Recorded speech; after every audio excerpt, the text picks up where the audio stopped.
So നമുക്ക് ഇന്ന് GCC എക്സാംസിലൊക്കെ common ആയിട്ട് ചോദിച്ചു കാണുന്ന കുറച്ച് ക്വസ്റ്റ്യൻസ് ഡിസ്കസ് ചെയ്യാം. ഡിപ്രഷൻ സംഭവിക്കുമ്പോൾ അവിടെ എന്ത് സംഭവിക്കുന്നു? കറക്റ്റ് ആയിട്ട് ആ ഒരു ബ്രീത്തിങ് നമുക്ക് നടക്കുമോ? ഇല്ല. അപ്പൊ അവിടെ refractory or recurrent and severe gastric or duodenal ulcer secondary to H pylori ഒരു 10 to 14 ഡേയ്സ് ആയിരിക്കും ഇതിന്റെ ഒരു റെജിമെൻ വരുന്നത്, ട്രീറ്റ്മെന്റ് റെജിമെൻ ഡ്യൂറേഷൻ വരുന്നത്. Okay, hi, welcome to Aegis international academy. So നമുക്ക് ഇന്ന് GCC എക്സാംസിലൊക്കെ കോമൺ ആയിട്ട് ചോദിച്ചു കാണുന്ന കുറച്ച് ക്വസ്റ്റ്യൻസ് ഡിസ്കസ് ചെയ്യാം. അപ്പൊ നമുക്കറിയാം കൂടുതലും ഈ GCC എക്സാംസിലൊക്കെ ക്ലിനിക്കൽ സിനാരിയോ റിലേറ്റ് ചെയ്ത ക്വസ്റ്റ്യൻസ് ഒക്കെ ചോദിച്ചു കാണാറുണ്ട്. അപ്പൊ നമുക്ക് ഇന്ന് രണ്ട് ക്വസ്റ്റ്യൻ, അതായത് മുന്നേ ചോദിച്ച് കണ്ടിട്ടുള്ള രണ്ട് ക്വസ്റ്റ്യൻ നമുക്ക് ഡിസ്കസ് ചെയ്യാം. That is frequently asked questions ആണ്. അപ്പൊ ആദ്യം ഇതാണ് question: A patient takes an acute massive overdose of aspirin that without proper intervention will probably be fatal. Which of the following would you expect to occur in the advanced, that is late stage of aspirin or salicylate poisoning? Metabolic alkalosis, respiratory alkalosis, respiratory plus metabolic acidosis, ventilatory stimulation. അപ്പൊ എന്താ ഇവിടെ question ചോദിച്ചിരിക്കുന്നത്? Patient എന്താണ്, ഒരു overdose എടുത്തേക്കാണ് ആസ്പിരിന്റെ, അതായത് proper intervention ഇല്ലാതെ ഒരു overdose എടുക്കുവാണ്. അപ്പൊ നമുക്കറിയാം ഓവർഡോസ് എടുക്കുമ്പോൾ എന്താണ്, അത് ഫേറ്റൽ ആണ്, അതായത് ഡെത്ത് വരെ കോസ് ചെയ്യാനുള്ള ചാൻസ് ഉണ്ട്. അപ്പൊ നമ്മുടെ ഈ ക്വസ്റ്റ്യനിൽ എടുത്തു ചോദിച്ചേക്കുന്നത് ലേറ്റ് സ്റ്റേജ് ഓഫ് ആസ്പിരിന്റെ പോയ്സണിങ് ആണ്. അപ്പൊ നമുക്ക് ഏർലി സ്റ്റേജും പറയുന്നുണ്ട്, അതുപോലെ തന്നെ ലേറ്റ് സ്റ്റേജും പറയുന്നുണ്ട് ഈ ഒരു ആസ്പിരിൻ അല്ലെങ്കിൽ സാലിസിലേറ്റ് പോയ്സണിങ്ങില്. അപ്പൊ നമ്മുടെ ക്വസ്റ്റ്യന് ചോദിച്ചേക്കുന്നത് സാലിസിലേറ്റ് പോയ്സണിങ്ങിന്റെ ലേറ്റ് സ്റ്റേജിൽ എന്താണ് കാണുന്നത് എന്നാണ്. അപ്പൊ നമുക്കറിയാം ഏർലി സ്റ്റേജിൽ എന്തായിരിക്കും സംഭവിക്കുക? ഏർലി സ്റ്റേജിൽ ഒരു റെസ്പിറേറ്ററി ഹൈപ്പർ വെന്റിലേഷൻ വരും, ഇല്ലേ? ഒരു സ്റ്റിമുലേഷൻ വന്നിട്ട് ഒരു ഹൈപ്പർ വെന്റിലേഷൻ വരും. ഹൈപ്പർ വെന്റിലേഷൻ വരുമ്പോൾ എന്താണ്, പെട്ടെന്ന് നമ്മൾ കാർബൺ ഡയോക്സൈഡ് എക്സെൽ ചെയ്ത് കളയുവാണ്. അപ്പൊ അവിടെ എന്ത് വരാനുള്ള സാധ്യതയുണ്ട്? റെസ്പിറേറ്ററി ആൽക്കലോസിസ് വരാനുള്ള സാധ്യതയുണ്ട്. പക്ഷെ നമ്മുടെ ക്വസ്റ്റ്യൻ എന്താണ്, ലേറ്റ് സ്റ്റേജ് ഓഫ് ആസ്പിരിൻ പോയ്സണിങ്ങിൽ എന്താ ഉണ്ടാവുന്നതെന്നാണ്. എന്തായിരിക്കും ലേറ്റ് സ്റ്റേജിൽ വരുന്നത്? ലേറ്റ് സ്റ്റേജിൽ വരുന്നത് റെസ്പിറേറ്ററി അതുപോലെ തന്നെ മെറ്റബോളിക് അസിഡോസിസ് ആണ്. അതായത് ലേറ്റ് സ്റ്റേജ് ആകുമ്പോൾ നമുക്ക് റെസ്പിറേറ്ററി ഡിപ്രഷൻ സംഭവിക്കുകയാണ്. ഡിപ്രഷൻ സംഭവിക്കുമ്പോൾ അവിടെ എന്ത് സംഭവിക്കുന്നു? കറക്റ്റ് ആയിട്ട് ആ ഒരു ബ്രീത്തിങ് നമുക്ക് നടക്കുമോ? ഇല്ല. അപ്പൊ അവിടെ നമുക്ക് മെറ്റബോളിക് ആസിഡ്സ് ഒക്കെ അക്യുമുലേറ്റ് ആവുന്നുണ്ട്. അപ്പൊ നമുക്ക് റെസ്പിറേറ്ററി ഡിപ്രഷൻ കാരണം റെസ്പിറേറ്ററി അസിഡോസിസും വരുന്നു, അതുപോലെ തന്നെ ഈ ഒരു മെറ്റബോളിക് ആസിഡ്സിന്റെ അക്യുമുലേഷൻ കാരണം മെറ്റബോളിക് അസിഡോസിസും വരുന്നു. അപ്പൊ നമ്മൾ നേരത്തെ പറഞ്ഞ പോലെ എന്താണ്, ഏർലി പോയ്സണിങ്ങിൽ എന്താ സംഭവിക്കുക? ഏർലി പോയ്സണിങ്ങിൽ വന്നിട്ട് റെസ്പിറേറ്ററി സെന്ററിന്റെ സ്റ്റിമുലേഷൻ, അപ്പൊ ഒരു ഹൈപ്പർ വെന്റിലേഷൻ നടന്നിട്ട് റെസ്പിറേറ്ററി ആൽക്കലോസിസ് വരും. ഓർക്കണം, ഇതെന്താണ്, ഏർലി പോയ്സണിങ് ആണ്. പക്ഷെ നമ്മുടെ ക്വസ്റ്റ്യൻ എന്തായിരുന്നു, ലേറ്റ് പോയ്സണിങ്ങിൽ എന്താ സംഭവിക്കുക? ലേറ്റ് പോയ്സണിങ്ങിൽ എന്ത് സംഭവിക്കുന്നു? അവിടെ റെസ്പിറേറ്ററി ഡിപ്രഷനും വരുന്നു, അതുപോലെ തന്നെ മെറ്റബോളിക് ആസിഡ്സിന്റെ അക്യുമുലേഷനും വരുന്നു. അപ്പൊ എന്തായിരിക്കും കാണുക? Respiratory acidosis and metabolic acidosis. ഇതാണ് ലേറ്റ് സ്റ്റേജ് ഓഫ് അല്ലെങ്കിൽ സിവിയർ സാലിസിലേറ്റ് പോയ്സണിങ്ങിൽ ഉണ്ടാവുന്ന ഒരു ഫൈൻഡിങ്. ഇനി അടുത്ത കുഞ്ഞുങ്ങളിൽ എന്താ പറയുന്നത്? മെറ്റബോളിക് അസിഡോസിസ് ഒക്കെ ഏർലിയർ, അതായത് കുഞ്ഞുങ്ങളിലാണ് ഉണ്ടാകുന്നതെങ്കിൽ മെറ്റബോളിക് അസിഡോസിസ് ഏർലിയർ ഉണ്ടാവാറുണ്ട്. അതുപോലെ അഡൽട്ടിലാണെങ്കിലോ, അഡൽട്ടിൽ ആദ്യം നമ്മൾ പറഞ്ഞ പോലെ റെസ്പിറേറ്ററി ആൽക്കലോസിസ് ആണ് വരുന്നത്, ദാറ്റ് ഇസ് ഏർലി പോയ്സണിങ്ങിൽ. ലേറ്റിൽ എന്താണ്? ആസിഡോസിസ്, അല്ലെ? ആൽക്കലോസിസ് ആണ് ആദ്യം, പിന്നെ വന്നിട്ട് അത് അസിഡോസിസ് ആയിട്ട് മാറുന്നു. എന്തുകൊണ്ടാണ്? ആദ്യം നമുക്ക് ഹൈപ്പർ വെന്റിലേഷൻ ആണ്, പിന്നെ അവിടെ റെസ്പിറേറ്ററി ഡിപ്രഷൻ വരുന്നത് കൊണ്ട് നമുക്ക് അവിടെ റെസ്പിറേറ്ററി ആസിഡോസിസ് കാണിക്കുന്നു. അതുകൂടാതെ ഇതിനൊരു കീ ടോക്സിക് മെക്കാനിസം എന്താ പറയുന്നത്? ഇവിടെ അൺകപ്ലിംഗ് ഓഫ് ഓക്സിഡേറ്റീവ് ഫോസ്ഫോറിലേഷൻ ആണ്. അപ്പൊ എന്താ സംഭവിക്കുക? അവിടെ increased metabolism and heat production വരാം. അപ്പൊ ഹൈപ്പർ പൈറക്സിയ കാണിക്കാൻ ചാൻസ് ഉണ്ട്. അതുപോലെ ഡീഹൈഡ്രേഷൻ വരാം. എന്തുകൊണ്ടാണ്?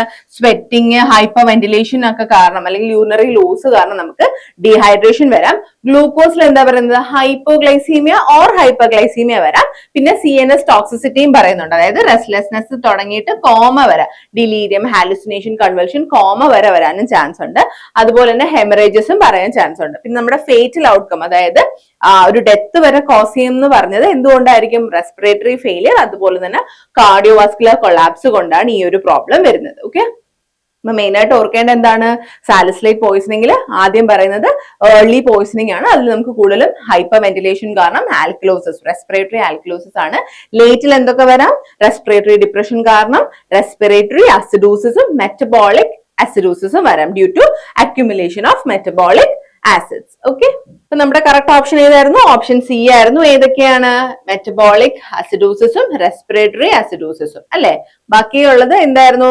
നമ്മൾ ആദ്യം പറഞ്ഞ salicylate toxicity cause metabolic acidosis rather than metabolic alkalosis ആണ്. കണ്ടോ? അതുപോലെ തന്നെ എന്താണ് റെസ്പിറേറ്ററി ആൽക്കലോസിസ് എന്താണ് ഏർലി സ്റ്റേജ് ആണ് പറയുന്നത്.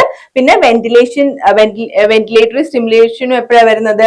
നമുക്ക് ആ ഒരു ഏർലി സ്റ്റേജിലാണ് അത് കാണുന്നത്. ഓക്കെ, അപ്പൊ കറക്റ്റ് ആൻസർ ഓപ്ഷൻ സി ആയിരുന്നു. അടുത്ത question, on your first day on a general medicine clerkship, you encounter a patient who is taking a proton pump inhibitor, bismuth, metronidazole, and tetracycline. Which of the following is most likely purpose of administering this drug combination? Antibiotic associated pseudomembranous colitis, irritable bowel syndrome, refractory or recurrent and severe gastric or duodenal ulcer secondary to H. pylori, ulcers that occur in response to long-term high-dose NSAID therapy for arthritis. അപ്പൊ എന്താ ഇവിടുത്തെ question? നമ്മളൊരു പേഷ്യന്റിന് ഒരു എന്താണ് general മെഡിസിന്റെ ഒരു ക്ലർക്ഷിപ്പിൽ നമ്മളൊരു പേഷ്യന്റിന്റെ ഇതിൽ encounter ചെയ്യുവാണ്. അതായത് നമ്മളൊരു പേഷ്യന്റിന്റെ ഒരു പ്രിസ്ക്രിപ്ഷൻ കാണുവാണ്. അപ്പൊ അതിനകത്ത് എന്തൊക്കെ കണ്ടു? പ്രോട്ടോൺ പമ്പ് ഇൻഹിബിറ്റർ ഉണ്ട്, ബിസ്മത്ത് ഉണ്ട്, മെട്രോണൈഡസോൾ ഉണ്ട്, ടെട്രാസൈക്ലിൻ ഉണ്ട്. ഈ 4 ഡ്രഗുമാണ് ഈ പേഷ്യന്റ് കൊടുത്തേക്കുന്നത്. അപ്പൊ നമ്മൾ എന്താണ് ഈ പേഷ്യന്റിന്റെ കണ്ടീഷൻ നമ്മൾ ഐഡന്റിഫൈ ചെയ്യണം. എന്തിനായിരിക്കും ഈ 4 ഡ്രഗ് കൊടുക്കുന്നത്?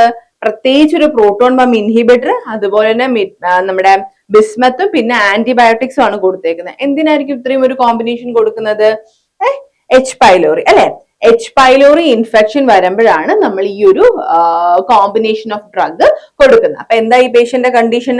റിഫ്രാക്ടറി അല്ലെങ്കിൽ recurrent and severe or duodenal ulcer secondary to H. pylori. അപ്പൊ നമുക്കറിയാം H. pyloriക്ക് നമ്മൾ ട്രിപ്പിൾ റെജിമൻ അല്ലെങ്കിൽ ക്വാഡ്രിപ്പിൾ റെജിമൻ ആണ് നമ്മൾ കൊടുക്കാറുള്ളത് അല്ലെ? എന്തിനാ H. pylori eradication. ഇപ്പൊ നമുക്ക് ട്രിപ്പിൾ റെജിമനിൽ എന്തൊക്കെയാ സ്റ്റാൻഡേർഡ് ട്രിപ്പിൾ തെറാപ്പിയിൽ പറയുന്നത്? ഒരു പ്രോട്ടോൺ പമ്പ് ഇൻഹിബിറ്റർ, അത് കൂടാതെ അമോക്സിസിലിൻ അല്ലെങ്കിൽ ക്ലാരിത്രോമൈസിൻ ഒരു 14 days ഡ്യൂറേഷനിലായിരിക്കും നമ്മൾ ഈ ഒരു സ്റ്റാൻഡേർഡ് ട്രിപ്പിൾ തെറാപ്പി കൊടുക്കുന്നത് ഇല്ലേ? അതേ സമയത്ത് നമുക്ക് ക്വാഡ്രിപ്പിൾ തെറാപ്പിയിലാണ് ബിസ്മത്ത് വരുന്നത്. അപ്പൊ എന്തൊക്കെ ഇവിടെ വരുന്നുണ്ട്? ക്വാഡ്രിപ്പിൾ തെറാപ്പിയിൽ നമുക്ക് പ്രോട്ടോൺ പമ്പ് ഇൻഹിബിറ്റർ ഉണ്ട്, ബിസ്മത്ത് ഉണ്ട്, മെട്രോണൈഡസോൾ ഉണ്ട്, ടെട്രാസൈക്ലിൻ ഉണ്ട്. ഈ നാല് മെഡിസിൻസ് അല്ലേ നമ്മൾ ഈ പേഷ്യന്റ് ആ ഒരു മെഡിക്കേഷൻ ലിസ്റ്റിനകത്തും കണ്ടത് ഇല്ലേ? അപ്പൊ എന്താണ് ഈ പേഷ്യന്റിന്റെ കണ്ടീഷൻ? ഈ പേഷ്യന്റിന് എച്ച് പൈലോറി ഇൻഫെക്ഷൻ ആണ് ഉള്ളത്. അപ്പൊ അത് ട്രീറ്റ് ചെയ്യാനാണ് നമ്മൾ ക്വാഡ്രിപ്പിൾ തെറാപ്പി. എന്തൊക്കെയുണ്ട്? പ്രോട്ടോൺ പമ്പ് ഇൻഹിബിറ്റർ ഉണ്ട്, അതുപോലെ ബിസ്മത്ത് ഉണ്ട്, അതുപോലെ മെട്രോണൈഡസോൾ ഉണ്ട്, ടെട്രാസൈക്ലിൻ ഉണ്ട്. അപ്പം ഈ പേഷ്യന്റിനുള്ള പ്രോബ്ലം എന്താണ്? നമുക്ക് ഈ പേഷ്യന്റിന് എച്ച് പൈലോറിയുടെ ട്രീറ്റ്മെന്റ് ആണ് കൊടുത്തേക്കുന്നത്. അതുപോലെ തന്നെ നോൺ ബിസ്മത്ത് ആയിട്ടുള്ള ക്വാഡ്രിപ്പിൾ തെറാപ്പി നമുക്ക് എച്ച് പൈലോറിക്ക് കൊടുക്കാം. അങ്ങനെയാണെങ്കിൽ ഏതൊക്കെ ഡ്രഗ് ആയിരുന്നേനെ? ഒരു പ്രോട്ടോൺ പമ്പ്, അമോക്സിസിലിൻ, ക്ലാരിത്രോമൈസിൻ, പിന്നെ മെട്രോണൈഡസോൾ അല്ലെങ്കിൽ ടീനിഡോസോൾ ആയിരിക്കും ഒരു നോൺ ബിസ്മത്ത് ആയിട്ടുള്ള ഒരു ക്വാഡ്രിപ്പിൾ തെറാപ്പിയിൽ പറയുന്നത്. മെയിൻലി നമ്മൾ സ്റ്റാൻഡേർഡ് ട്രിപ്പിൾ തെറാപ്പി, അതുപോലെ തന്നെ ബിസ്മത്ത് വരുന്ന ക്വാഡ്രിപ്പിൾ തെറാപ്പി ആയിരിക്കും എന്തിനു കൊടുക്കുന്നത്? എച്ച് പൈലോറി ഇൻഫെക്ഷന് കൊടുക്കുന്നത് അല്ലെ? ഒരു 10 to 14 days ആയിരിക്കും ഇതിന്റെ ഒരു റെജിമെൻ വരുന്നത്, ട്രീറ്റ്മെന്റ് റെജിമെൻ ഡ്യൂറേഷൻ വരുന്നത്. ഓക്കെ, അതുപോലെ തന്നെ ഇപ്പൊ ക്ലാരിത്രോമൈസിൻ റെസിസ്റ്റൻസ് ഉണ്ടെങ്കിൽ നമുക്ക് എന്ത് ചെയ്യാം? ഈ ഒരു കണ്ടോ ഇവിടെ ക്ലാരിത്രോമൈസിൻ അല്ലേ? ക്ലാരിത്രോമൈസിന്റെ റെസിസ്റ്റൻസ് വരുമ്പോൾ നമുക്ക് ഈ ഒരു ക്വാഡ്രിപ്പിൾ തെറാപ്പി ഓപ്റ്റ് ചെയ്യാം. അതല്ലെങ്കിൽ നമ്മുടെ ക്വാഡ്രിപ്പിൾ തെറാപ്പി കൊടുത്തിട്ടും ഒരു എഫക്റ്റീവ്നെസ് ഇല്ല, അതൊരു ഫെയിലിയർ ആണെങ്കിൽ നമുക്ക് എന്ത് കൊടുക്കാം? ട്രിപ്പിൾ തെറാപ്പി കൊടുത്തിട്ടും ഒരു എഫക്റ്റീവ്നെസ് ഇല്ലെങ്കിൽ നമുക്ക് എന്ത് കൊടുക്കാൻ പറ്റും? ഒരു ക്വാഡ്രിപ്പിൾ തെറാപ്പി നമുക്ക് ചൂസ് ചെയ്യാനായിട്ട് പറ്റും. അപ്പൊ എന്തൊക്കെ കൊണ്ട് നമുക്ക് ക്വാഡ്രിപ്പിൾ എടുക്കാൻ പറ്റും? ഒന്നെങ്കിൽ നമുക്ക് ക്ലാരിത്രോമൈസിന് ഒരു റെസിസ്റ്റൻസ് കാണിക്കുന്നു, അതല്ലെങ്കിൽ ഈ ഒരു ട്രിപ്പിൾ തെറാപ്പി റെജിമൻ ഫെയിലിയർ ആണെങ്കിൽ നമുക്ക് ക്വാഡ്രിപ്പിൾ തെറാപ്പി എടുക്കാം. അപ്പൊ എന്താണ് ഈ പേഷ്യന്റ് ഉണ്ടായിരുന്നത്? എച്ച് പൈലോറി ആണ്. അപ്പൊ ആ എച്ച് പൈലോറി ഇറാഡിക്കേഷന് വേണ്ടിയാണ് ബിസ്മത്ത് ക്വാഡ്രിപ്പിൾ തെറാപ്പി കൊടുത്തേക്കുന്നത്. ഓക്കെ, കണ്ടോ? A proton pump inhibitor, bismuth, metronidazole and tetracycline form bismuth quadruple therapy for eradication of H pylori. Okay, ബാക്കിയൊന്നും നമ്മുടെ ഈ ഒരു കോമ്പിനേഷൻ വരുന്ന ഡ്രഗ് വെച്ച് ട്രീറ്റ് ചെയ്യുന്നതല്ല അല്ലെ? നമുക്ക് സ്യൂഡോമെംബ്രേനസ് കൊളൈറ്റിസ് ആണെങ്കിലും IBS ആണെങ്കിലും അതുപോലെ NSAID ഇൻഡ്യൂസിനൊക്കെ ഡിഫറെന്റ് ആയിട്ടുള്ള ഡ്രഗ്സ് ആയിരിക്കും നമ്മൾ കൊടുക്കുന്നത്. ഈ ഒരു സ്പെസിഫിക് ആയിട്ടുള്ള 4 ഡ്രഗ്, അതായത് ഈ ഒരു ക്വാഡ്രിപ്പിൾ റെജിമൻ നമ്മൾ കൊടുക്കില്ല. ഓക്കെ, അപ്പൊ കണ്ടോ, നമുക്ക് എന്താണ് ക്ലിനിക്കൽ സിനാരിയോ എന്ന് വായിച്ചിട്ട് ചിലതൊക്കെ വലിയ ക്വസ്റ്റ്യൻസ് തന്നെയായിരിക്കും, പക്ഷെ അതിനകത്ത് നിന്ന് നമുക്ക് ജസ്റ്റ് സിമ്പിൾ ആയിട്ടുള്ള ക്വസ്റ്റ്യൻ ആയിരിക്കും ചോദിച്ചേക്കുന്നത്. ഇപ്പൊ തന്നെ നമ്മൾ എന്താണ് ഈ പേഷ്യന്റിന് ഇന്ന കാര്യങ്ങൾ കൊടുത്തു എന്നൊക്കെ പറഞ്ഞ് ഒരു വലിയ ഇതുപോലെ കണ്ടെങ്കിലും എന്തായിരുന്നു ക്വസ്റ്റ്യൻ? എന്തിനാണ് ഈ 4 മരുന്ന് കൊടുത്തത്? അതുപോലെ നമ്മുടെ ആദ്യത്തെ ക്വസ്റ്റ്യൻ എന്തായിരുന്നു ആ ഒരു ലേറ്റ് സ്റ്റേജിലുള്ള ഫൈൻഡിങ്. അപ്പം ഒരു വലിയ സിനാരിയോ എക്സ്പ്ലെയിൻ ചെയ്താലും ക്വസ്റ്റ്യൻസ് വായിച്ചാൽ നമുക്ക് മനസ്സിലാവുന്നതേ ഉള്ളൂ. അപ്പൊ കറക്റ്റ് ആയിട്ട് അർത്ഥം മനസ്സിലാക്കി എടുത്തു കഴിഞ്ഞാൽ നമുക്ക് ഓപ്ഷൻസിൽ നിന്ന് ഏതാണ് കറക്റ്റ്, ഏതൊക്കെ നമുക്ക് ആദ്യം എലിമിനേറ്റ് ചെയ്ത് കളയാൻ പറ്റും എന്ന് ഒരു ഐഡിയ കിട്ടും. അപ്പൊ ഇങ്ങനെ ഒരു സ്ട്രാറ്റജി പിടിച്ചു പോവുകയാണെങ്കിൽ നമുക്ക് ഈസി ആയിട്ട് ഈ ക്ലിനിക്കൽ സിനാരിയോ കേസസ് ഒക്കെ നമുക്ക് മനസ്സിലാക്കി ആൻസർ പെട്ടെന്ന് ചെയ്യാൻ പറ്റുന്നതാണ്. അപ്പം ഇതുപോലുള്ള യൂസ്ഫുൾ ആയിട്ടുള്ള വീഡിയോസിന് എഡ്യൂസിന്റെ ഈ ഒരു ചാനൽ ഫോളോ ചെയ്യാം. ഓക്കെ, അപ്പോൾ നെക്സ്റ്റ് വീഡിയോ ആയിട്ട് കാണാം. ബൈ.